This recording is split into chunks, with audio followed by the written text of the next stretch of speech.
The U.S. signs a critical minerals deal with Ukraine. The U.S. economy is officially shrinking. Columbia student and activist Mahdawi is released on bond.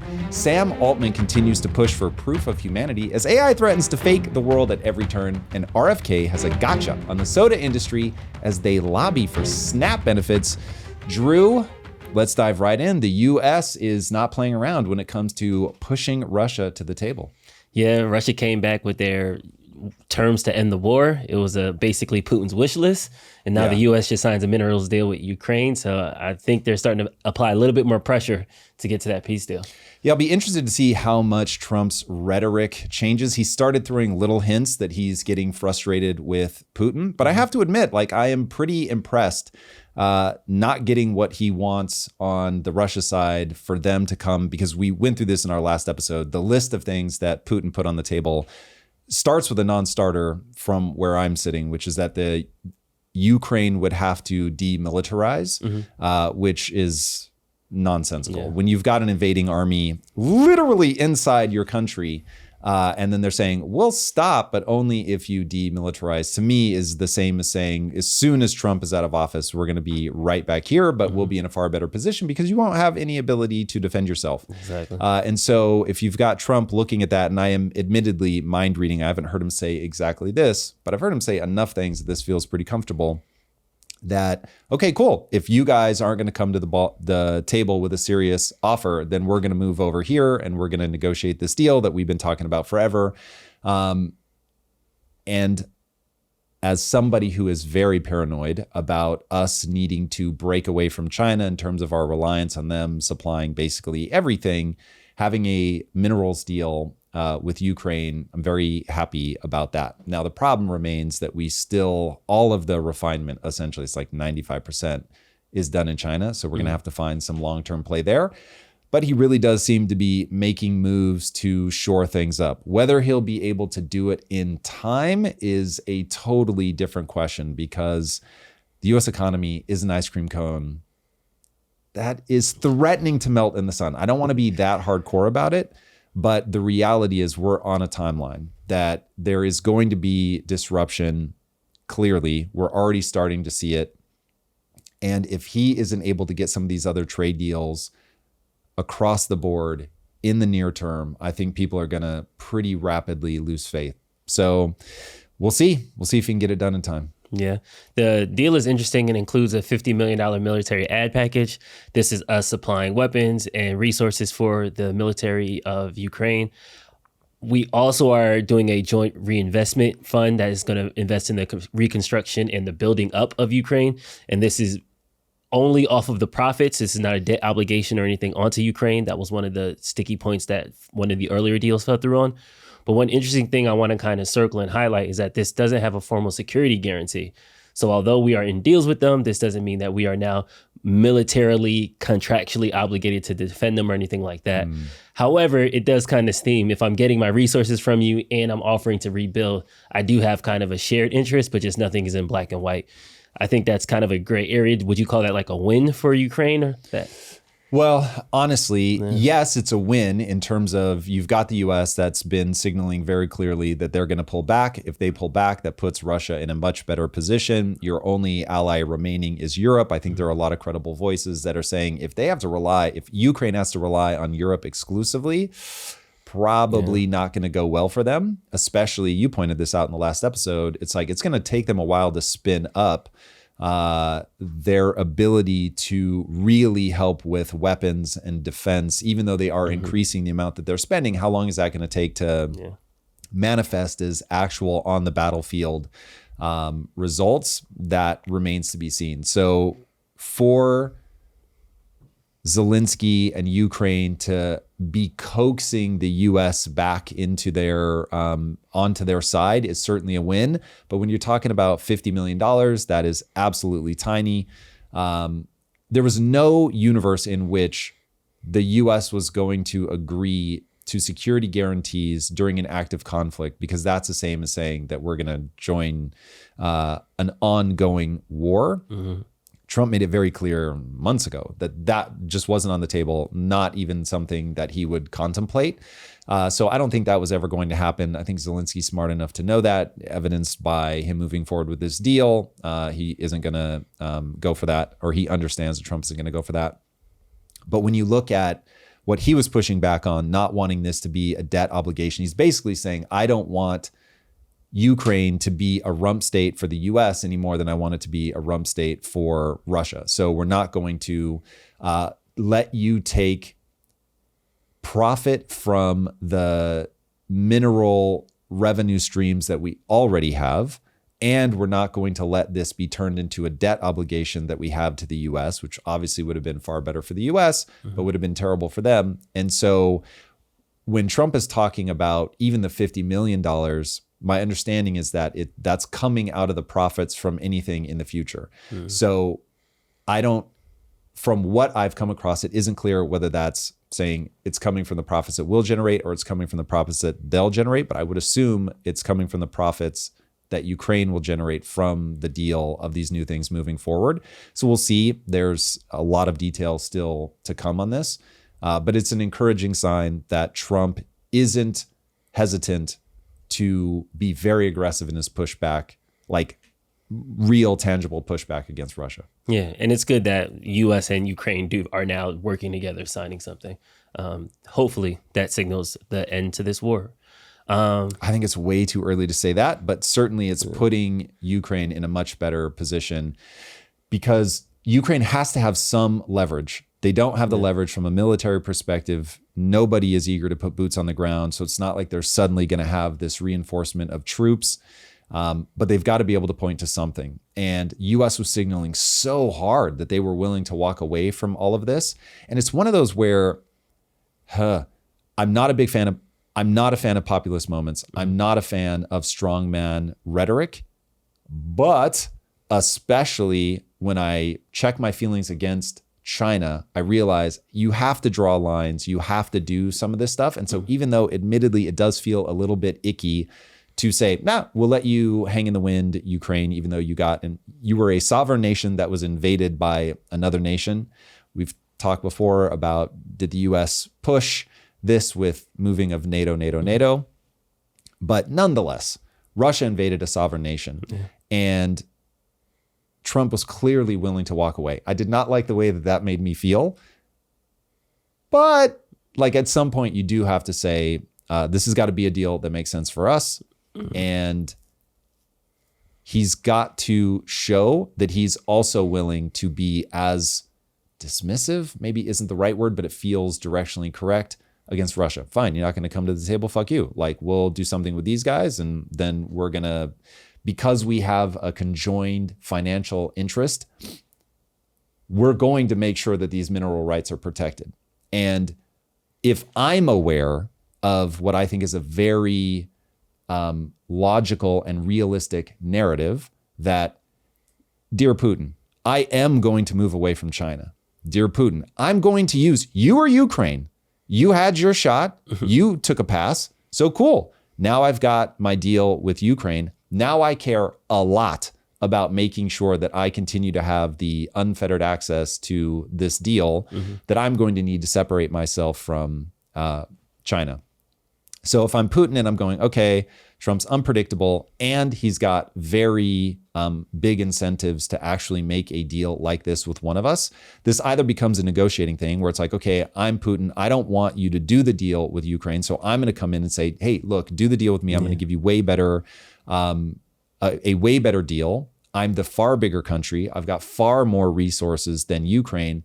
And then if Trump is going to negotiate in the way that I would want him to, at that point he says, cool, I'm happy to do the deal with you. I'm happy to whatever back out is plausible, because it's my understanding that they've actually signed the deal, but whatever back out I'm sure he has, I'll do, but not if you're going to be invading these guys. And so you're, again, back at the negotiating table and there's some real leverage. And this is the whole thing we were talking about in the last episode. Do you judge Trump's 100 days? Do you lock in a score and say he's doing well or doing poorly? I think it's too early to tell. It is entirely possible that this is just a catastrophic failure. But it's also possible you start seeing more stuff like this, where he's actually able to leverage his, I'll use the word erratic, his erratic nature with that creating opportunities like this. And if we can get him across the finish line, then we'll end up looking back on this time, I think, very differently than if it's everybody just scatters in the way that when I look at Canada, I'm like, they are literally running away from us, potentially, I don't want to overstate where we're at, but potentially into the arms of a deal with China, with Europe, rather than with the US, which is exactly what people should have in mind when they think about the world order being upended. Yeah, especially when our allies walk away from the table. We'll monitor it closely. The first quarter numbers for 2025 of the GDP came in, and America's economy goes into the reverse.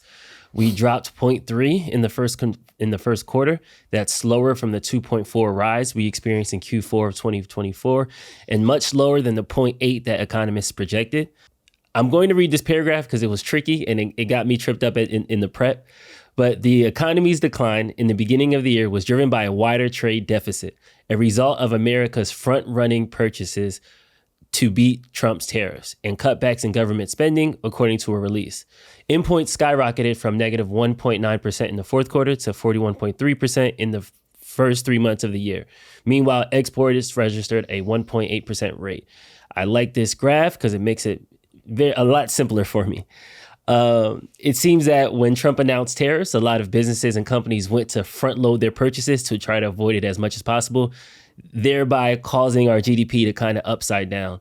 I didn't realize this, but our GDP is actually calculated by our exports minus our imports. So when our imports sharply rise, it will then drag the GDP down, which is a bit ironic that I thought that would be like a growth thing, but GDP is a tricky calculation. Given the signaling that Trump was doing on the tariffs, people knew that they had to race to get all of this stuff in. So people were importing as much as they could before the tariffs took effect. So all of these numbers are very temporary. It'll be very interesting to see what happens in the long term in terms of how all of this ends up settling out. We're obviously not going to continue to see these kind of insane increases in importing. In fact, that number is almost certainly going to plummet. Mm-hmm. This is the very thing that people are afraid of with us going into a trade war with China, is that all these things that we've been bringing into the country, we're not going to be bringing in. That's going to have a massive knock-on effect on all of these small mom and pop shop companies that are like, my entire business model is importing something cheaply from China, spinning up an Etsy store or an Amazon store or whatever. And that's just going to stop. And these are not going to be companies that are going to be able to weather that storm. And so what is the ultimate knock-on effect of all of this remains to be seen. But this is the game of chicken. It is about to get very real. If we think that we've already experienced the pain and suffering from the trade war, we're really at the first edge. We're at the edge of sentiment. Right now, what people are responding to is, I think this is going to be bad. What they're about to be responding to is, holy bejesus, this is actually bad. And these companies are going out of business because they, unlike an Apple that can be like, okay, listen, we've got $46 trillion in reserves. We're going to be just fine. That's a made up number, but we're going to be fine. But the mom and pop shops are not going to be fine. And obviously the final analysis of all of this is going to be, okay, this is a point of leverage. How much pain can we endure? How much pain can China endure? And what does that look like culturally? So we know we have a democratic process by which we can punish Trump back as voters. We can punish the entire Republican Party. But in China, that doesn't happen. And so they can really muscle through this in a way that the US is not going to be able to. And so how does that play out? Does it give China what it needs to go and build allies with other countries to find a way around the US? They're already pushing for higher domestic consumption inside of China. So basically, hey, do your duty. It's probably not worded like this, but basically do your duty, buy from these Chinese companies. Also, we'll help our manufacturing base pay their employees like a minimum living wage so they can get to the other side of this when there's really nothing for them to manufacture, but we don't want them to lose their employees because it's very hard to train them, retain them. And so we, the government, will step in, make sure that we get to the other side of this. Whereas in the US, that's not how it's going to play out. Yeah. A bunch of those companies are just going to go out of business. It is what it is. It will hit us the way that it hits us. And you hope, if you're Trump, you hope that people don't get so furious that they're like, yeah, you're toast. And that there's no way for him to recover from this, especially with the promises that he's made that, hey, we don't care so much about Wall Street, but we really care about Main Street. Yeah. But it starts to feel like Main Street is the one that takes the baseball bat to the face if you've got all these small companies that are closing. So that's where the game of chicken ends up playing out. Trust me when I say that China is not going to walk away from this unscathed. But will they be able to essentially force their country to deal with it in a way that the US can't? But the thing that I really want to know is, how does the world perceive them? Because right now, China from the outside seems the more stately. They're being pretty quiet. Xi Jinping isn't running around beating his chest. And you've got Trump calling Canada the 51st state, which makes them feel some kind of way, so much so that it looked like they were about to have a conservative victory, and instead the liberals win. And so if you start, this is one where I don't know in the long run who's going to end up being right. You've got Besant going, we have 18 major trading partners, China being one of them, set China aside. All of the other 17 are here. They're negotiating. They're coming with deals that we consider good.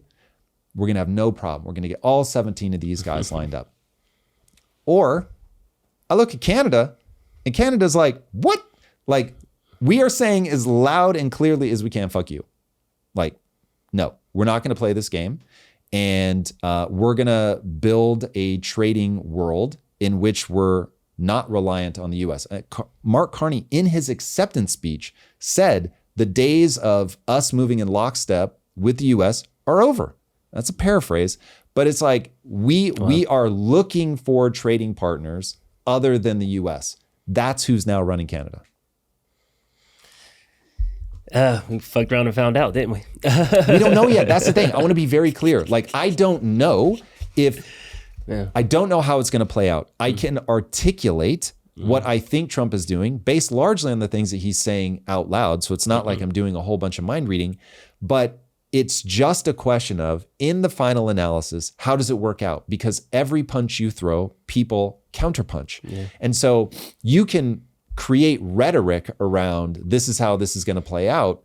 But that, it's like, if you've ever seen fake martial arts, forgive me, Aikido, for saying this, but I trained in Aikido for like a year. And in the Aikido class, I really felt like I was learning something. Like, I could throw people and do all this crazy stuff. And then I was like, to a friend, I was like, hey, let me show you this stuff I'm learning. And there was like this wrist lock. And I grabbed his wrist, and instead of him flipping over and falling like all the students in the class, he was just pulled his hand back. And I was like, what? And so then I was like, hold on, this doesn't work as well as I thought it did. This is all pre-MMA, before the world was just like, put two people in a cage and let's find out. And that's when I realized, oh, your partner in all of this, they're going to act unpredictably. And so you've got to be ready for all the different moves. And right now, because we're always being spun at all times, the US, China, all spin, Canada, all spin all the time, it's hard to know where this is going to settle out. So anyway, it really does at times feel like the highest stakes reality show ever. And it's only getting better. We're just getting started. Season 1. Actually, technically this is season 2, but woo, season 2 is a lot spicier than season 1. Oh, man. In New York news, Columbia University student Mahdawi was released from a detention center this past week. He was locked up for his Palestine activism. This is another one of the college students that was detained over the last weeks from the Trump administration. He was a national permanent legal resident since 2014. He missed the departing flight that would have took him to the detention center in Louisiana by 8 minutes. And that's how he claims he was able to get free. So this was one of those, put him all together, ship him out. But apparently he missed his flight. So he was able to get out. That's interesting. Yeah. Well, it'll be fun to find out if that was intentional, given that we have a world where judges are helping escort people out the back door. Yeah. It's interesting, man. It's interesting. I am a little conflicted on how I feel about, okay, listen, let me be very clear with myself, if nobody else. I love due process. Mm-hmm. The Supreme Court has already ruled on that. And even though I think that there is a legitimate grievance that any administration would have to say the amount of people that we now have to process will overwhelm the system, and you do have to face that reality. However, we trust the Supreme Court to rule on this, or at least I do. I'm a big believer in the three branches of government. And so they've said very clearly, hey, not worried about the system overwhelm at all. You are going to give these people due process. Cool.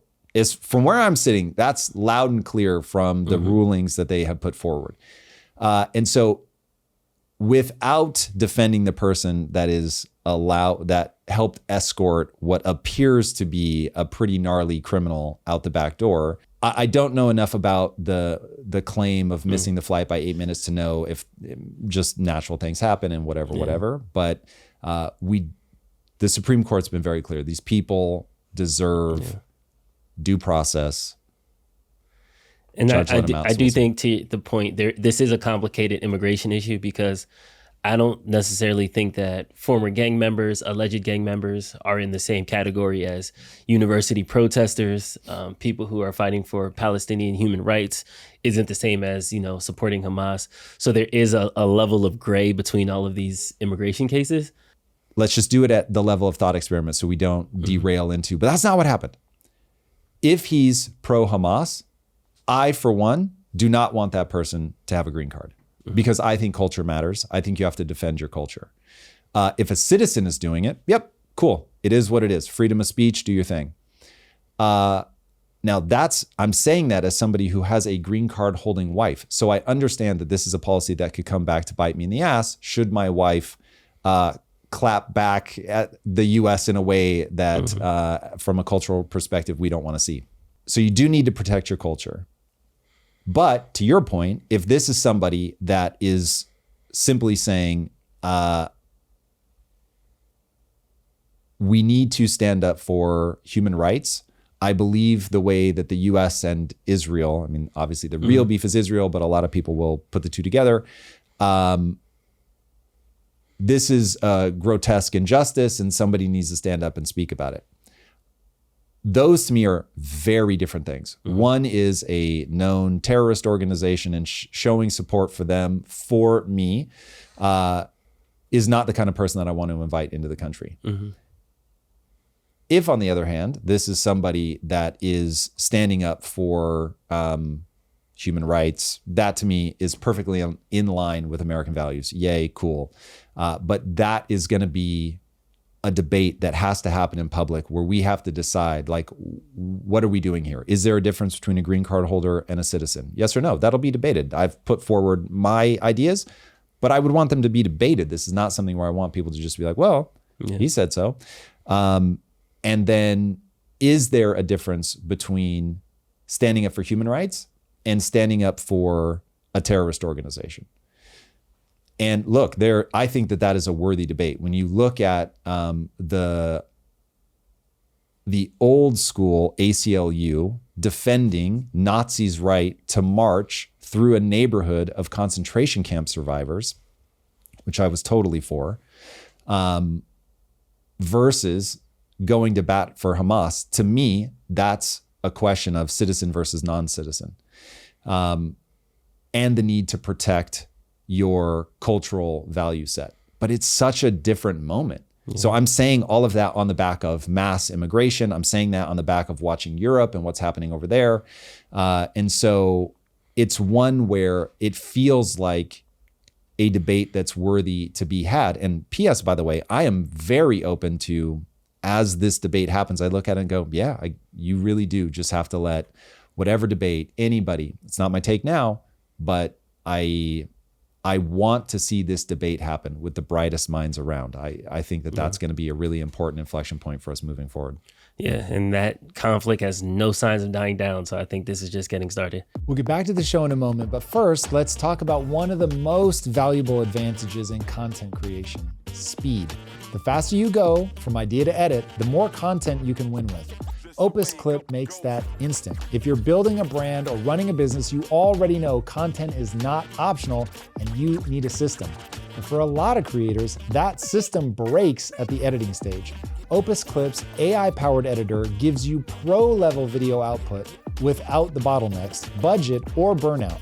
You can add branded intros, generate AI B-roll with one click, tweak captions, layout, voiceover, all without the tech overwhelm or a full production team. It's drag and drop simple, but powerful enough to keep your brand sharp across every platform. No more bottlenecks, just faster, better content. If you're ready to go from idea to upload without slowing down, go to the link in our show notes and give it a try for free right now. And now, let's get back to the show. In world tech news, Tools for Humanity, a startup co-founded by OpenAI CEO Sam Altman, just released a mobile verification device that uses retina scanners to verify you're a human. How the tech works is that it scans your eyeball and gives you a unique identifier on the blockchain, so that way it can verify transactions. Their whole mission is that in the future, they think that it's going to be impossible to distinguish between a human and an AI agent, so this is the way to do it. What do you think about the eyeball scanning verification tool? Okay. It is absolutely critical that you be able to prove humanity. Using the blockchain to do it makes all the sense in the world. Whether scanning your retina is the right play, I will let security experts who have thought through that more than me come and put the big stamp of like, this is the way or this is not the way. But Drew, AI is absolutely going to flood, for sure, the internet. The whole dead internet theory is that the vast majority of content will be created by AI for AI. That seems so self-evidently true. AI can already create things that will trick you at a glance. So I'm ashamed to admit, and to be honest, I haven't even looked deeply enough to know that my reversal is correct, but I'm 99.99999% sure that it is, given just the absurdity of it.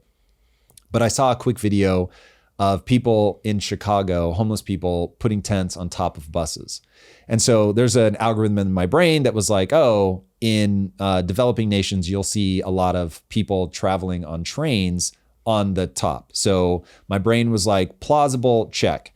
Building tents struck me as ridiculous. So like, as I thought more about it later, I was like, there's no way. Like the amount that you'd have to weight it down, the odds that you get hit by a bridge, things like that. I was like, nah, it can't be true. And so I went back and looked at it and I was like, man, you're looking at it close and you're like, no, it's gotta be AI. But the amount of time that I had to spend on that, I was like, the amount, it's only going to get better, first of all. Yeah. And then there's going to be article after article after article that's going to be written by AI that's going to say, no, it is true. And so when I go to research, is this real? Is this not real? I'll be met with a wall of, yeah, this is real. This is really happening. And so it'll be visually indistinguishable. There'll be fake articles backing up that it's real, and they'll probably get cleared up over time. But for a minute, people are going to be like, no, it's real. And then some percentage of people won't be able to update their mental model that, oh, that got proven false. And then also there is something, because that image is seared in my brain, there is something happening to my subconscious that says a tent on top of a bus is a plausible thing. Yeah. And so we have to be very thoughtful about what are the mechanisms by which we map things as real or not. And given that humans will rapidly, AI versions of humans will rapidly become indistinguishable from actual humans, you're going to need something. The blockchain certainly seems like the right answer to be able to prove humanity. Without that, oh my God, it is going to be a tsunami of manipulation that will be impossible to escape. In health news, RFK shared a burn that he experienced with the soda industry. This is hilarious. Secretary Rollins had the soda industry come and knock on her door very loudly, and they said to her, well, the SNAP program is not supposed to be about nutrition. She pointed out to them that there is no nutrition in a soda. And they said, well, it's not supposed to be about nutrition. And she said to them, the name of the program is supplemental nutrition. It is about nutrition. That's crazy. Yeah. He's still getting pushback for the ban on sugary and soda products on Snap. But to his point, Snap's whole point is for nutritional insurance. Yeah, I mean, it's okay. So that's certainly why it exists, but that is not the region of the brain that it occupies in people's minds. Drew, we are living in such a weird time. I think you know this about me, but I listen to books while I sleep. Not because I think that I'm absorbing it. I'm not. It's because I've learned that when I wake up, I'll be awake for hours unless I have something that immediately captures my mind again and isn't the worries of the day and all that. And so then I'll fall back asleep in, say, 2 minutes. Hugely effective in my life. I'm not saying I recommend it to people because I am worried about constantly having headphones on, but highly effective to altering my sleep patterns. There was a book called The Red Famine that I couldn't read at night because it talks about the famine in the Ukraine in like the 20s. It was just so devastating. I had to stop that. So I'm reading a new book about China, and I've had to stop reading it because it so like triggers this area in my brain about like this moment and what's happening. And once you realize that the way that somebody maps something in their mind equates to the physiological, emotional reaction that they have to that subject, you get a lot closer to understanding the kind of reaction that you're getting to Snap. Because it's the emotional trigger in the brain isn't, oh, thank God RFK is doing something to make my kid healthier. That's inhumane. Why should wealthy people be able to drink soda, but a poor person who relies on Snap can't? That's disgusting. That's so grotesque. And so the emotional reaction to this is knowable. It doesn't matter how much he bangs on the drum about they're going to be able to live longer and this is going to be better.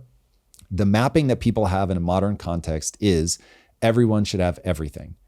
And this goes back to the idea, some people just we all need to be chased by a lion. Let me not make it about some people. We all need adversity. We all need difficulty. It has a way of really sobering people up really fast because you suddenly realize, for instance, the government doesn't make money. The government takes money from the people who make money. You can't redistribute wealth that wasn't first generated. Well, what is wealth? Wealth is the ability to have inputs into a system that cost less than the value of the outputs that come out of the system. That is so hard, Drew. But when you've been living in a world where, certainly in a US context, for the last 80 years, like on our soil, there's just been no problems. It's been growth. It's been, we were talking about this previously. You've got people on the streets begging for money with iPhones. Not a made up story, real story. And so we're just living in a time of plenty, and it begins to distort people's psychology. And that was the very thing in the book about China that was keeping me awake was, we're not going to be able to reverse this. And the book was talking about how China ended up with the 100 years of humiliation. And there was a guy in China, I forget his name, forgive me, who was like beating the drum at like the height of China's success. And it was like, yo, we've got to like knuckle down. We've got to like work hard. We've got to be disciplined. Nobody listened. And so they ended up losing a war to Japan, like just a whole raft of bad things happened. And then it's 100 years of bad things. It's not like you go into a 6 or 7 year recession.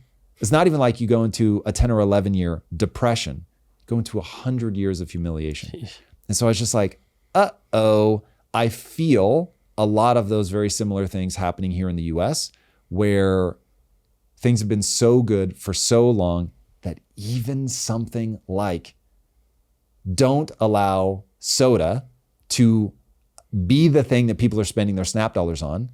Make it so that those SNAP dollars are being spent on things that are better for their health, better for their longevity, will be better for their cognition. I mean, just in every way, shape, and form, especially for kids, it's better for them. People still don't want it because their brain is not mapped to survival, the need to fight, this is going to be hard, that we have to be disciplined. It's mapped to these things just happen. That prosperity is a fundamental law of nature. Like, what do you mean that we have to earn this or we have to work for it? And so it literally, when I woke up in the middle of the night, my blood pressure spiked. I'm not kidding. My heart started racing and I was like, whoa, I have to stop listening to this book because I'm really freaked out that the US has such a weird mental map of what is happening right now, that the decline is unavoidable. It's the unavoidability of it, Drew, that scares the life out of me. And I don't have kids. You have kids. So it's like, yo, I don't know, man. I really, so the thing that allowed me to fall back asleep was, one, changing the book. And then two, sitting there going, okay, I've got a platform. Let me just do my very weird, perhaps, blend of mindset and world affairs. I don't know if this is going to work, Drew, but it's what allowed me to fall back asleep. I'm going to need you to start whispering that to my ear because I'm going to be up for a little bit after that. That's all I got. Yeah. All right, boys and girls, if you haven't already, be sure to subscribe. And until next time, my friends, be legendary. If you like this conversation, check out this episode to learn more. The first 100 days of Trump 2 are in the books. Russia offers their terms for ending the war. Dalio says there's no stopping the coming change in world order now. China continues to insist they can endure more economic pain than us. Elon points out China